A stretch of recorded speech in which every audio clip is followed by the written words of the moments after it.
Assalamualaikum warahmatullahi wabarakatuh. Kami dari kelompok 15 akan mempresentasikan mengenai bab 15, yaitu dinamika kebijakan kurikulum di Indonesia. Kelompok kami beranggotakan yang pertama Anissa Dwi Hanifah, NIM 056 dari Magetan, yang kedua Rahma Arum Wijayanti, NIM 069 yang berasal dari Klaten, yang ketiga saya sendiri Riesma Muslika, NIM 077 yang berasal dari Boyolali, yang keempat Fatul Rizka, NIM 093 yang berasal dari Kalimantan.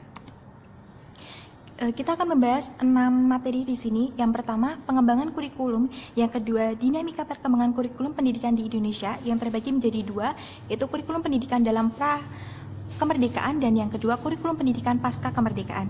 Yang ketiga, kebijakan kurikulum 2013. Yang keempat, argensi kebijakan perubahan kurikulum 2013.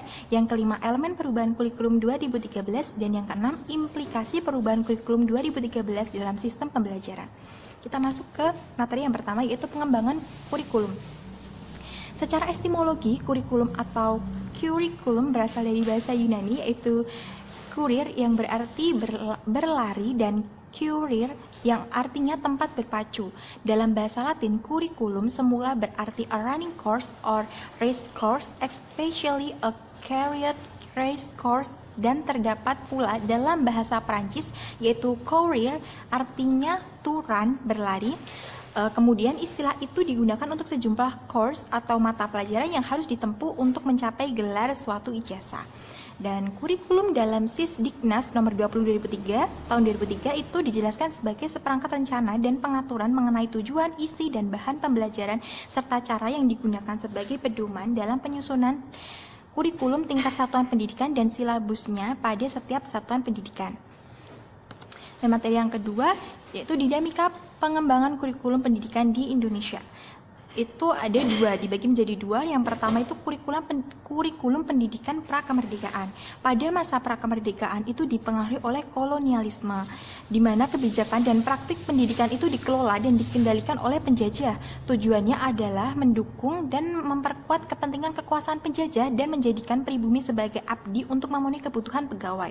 Terdapat dua model pendidikan, yaitu yang berada di kelas 2 itu bagi anak pribumi, dan yang berada di kelas pertama untuk anak pegawai. Terus yang kedua itu kurikulum pasca kemerdekaan. Itu terdapat 9 kurikulum yang bisa kita lihat nanti di buku. Yang pertama itu kurikulum 1947, yang kedua kurikulum 1952, yang ketiga kurikulum 1964, yang keempat kurikulum 1968, yang kelima kurikulum 1975, yang keenam kurikulum 1984, yang ketujuh kurikulum 1999, yang kedelapan kurikulum 2004 atau KBK, yang ke-9 kurikulum 2006 atau KTSP. Presentasi akan dilanjutkan oleh teman saya, Rahma.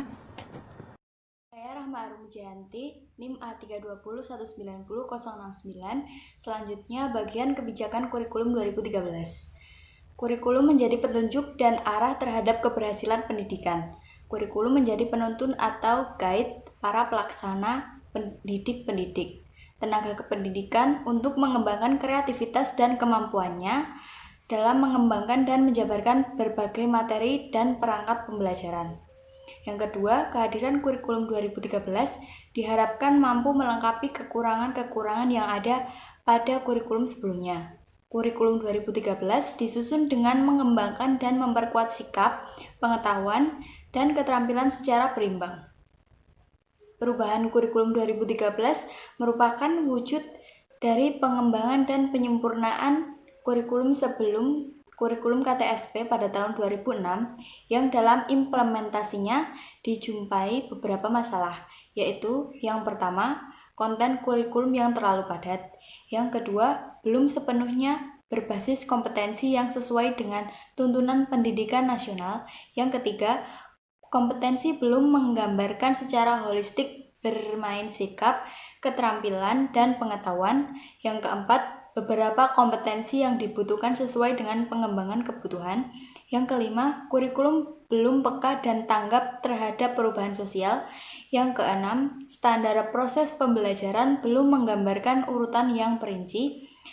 Yang ketujuh, standar penilaian belum mengarahkan pada penilaian berbasis kompetensi. Dan yang kedelapan, dengan KTSP memerlukan dokumen kurikulum yang lebih perinci agar tidak menimbulkan multitafsir.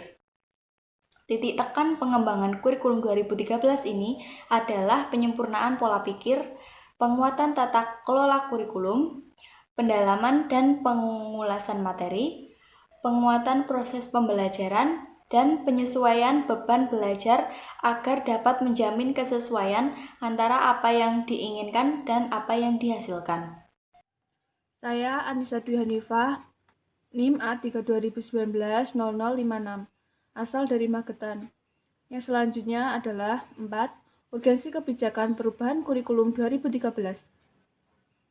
Perubahan kurikulum merupakan wujud pengembangan dan penyempurnaan dari kurikulum sebelumnya, yaitu kurikulum KTSP 2016, yang dalam kajian implementasinya dijumpai beberapa masalah.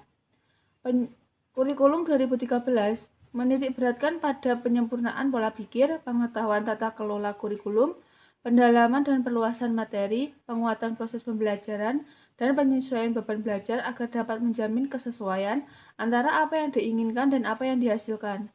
Selanjutnya, kurikulum 2013 mengintegrasikan 3 ranah kompetensi, yaitu sikap, pengetahuan, dan keterampilan. Selanjutnya, yang kelima adalah elemen perubahan kurikulum 2013.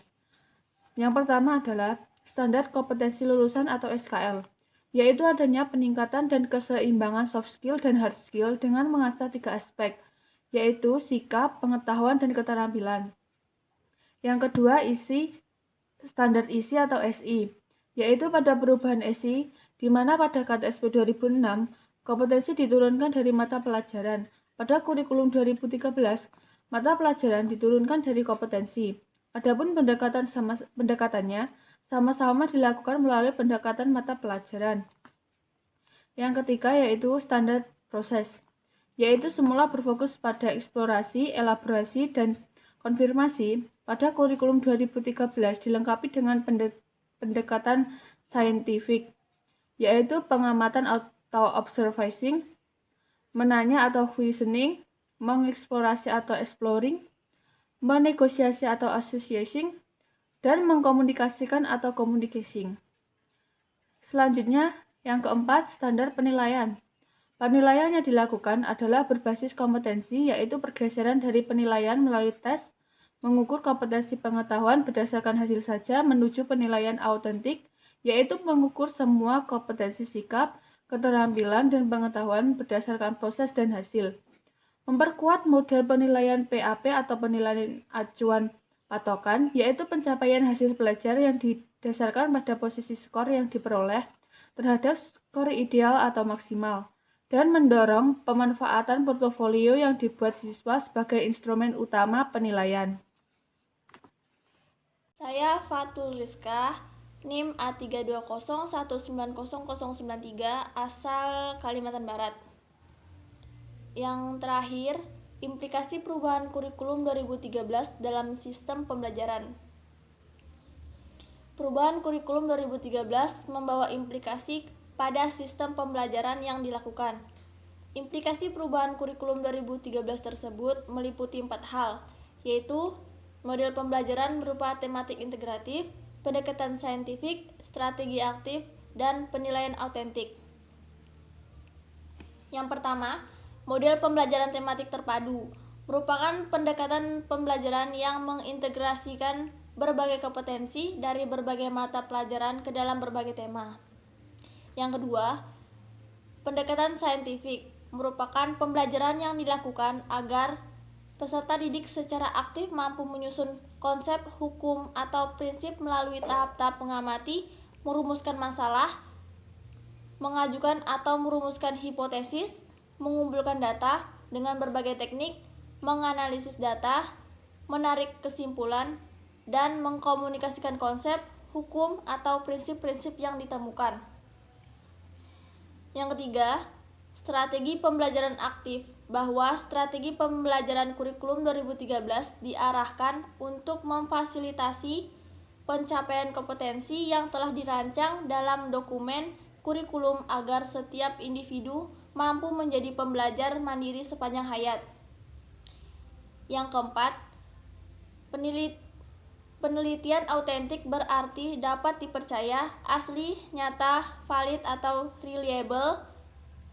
Penilaian ini dilakukan secara komprehensif untuk menilai mulai dari masukan, proses keluaran, pembelajaran yang mencerminkan masalah dunia nyata, bukan sekolah. Sekian presentasi dari kelompok kami. Mohon maaf apabila ada kesalahan kata. Wassalamualaikum warahmatullahi wabarakatuh.